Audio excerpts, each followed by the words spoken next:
Now let us proceed to the next question.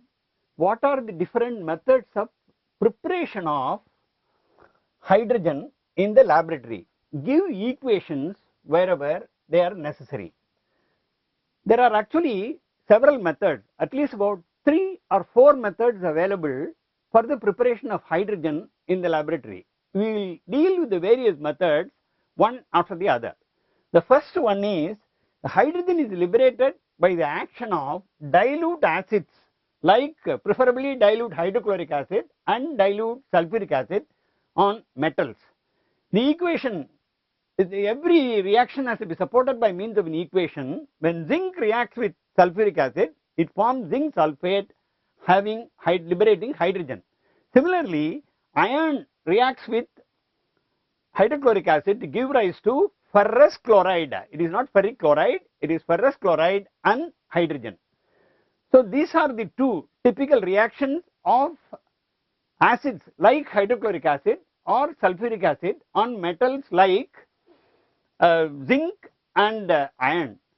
There are also other metals which are more electropositive in nature. In the electrochemical table, the reaction, some metals which are more electropositive in nature can also liberate hydrogen by the action of acids like dilute acids like hydrochloric acid or sulfuric acid. As for example, the metals are lithium, calcium, magnesium, which are all on the electropositive series, and other metals also like aluminum, zinc, iron, tin will also liberate hydrogen on reaction with acids.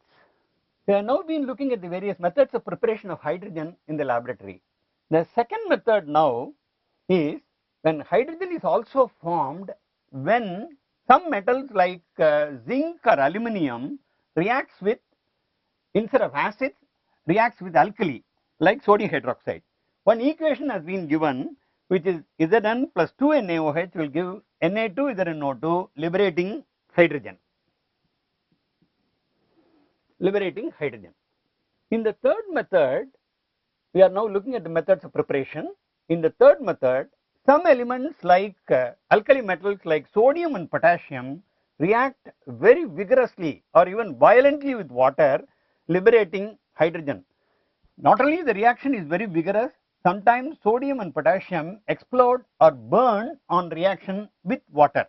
The equation that for that particular reaction is sodium plus water will give rise to the corresponding alkali and liberating hydrogen. In the fourth example of the method of preparation of hydrogen in the laboratory, hydrates of metals, particularly alkali metals or electropositive metals like lithium hydride or calcium hydride, react with water liberating hydrogen. Lithium hydride reacts with water forming lithium hydroxide and hydrogen, whereas calcium hydride reacts with water forming calcium hydroxide and hydrogen.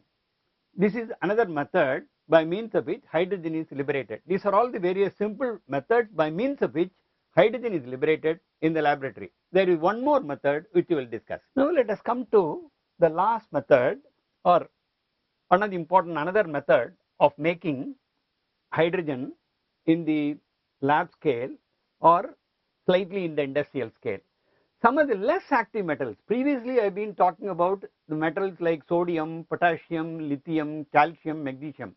Now we are going to think of certain metals which are less active like iron, cobalt, nickel, tin.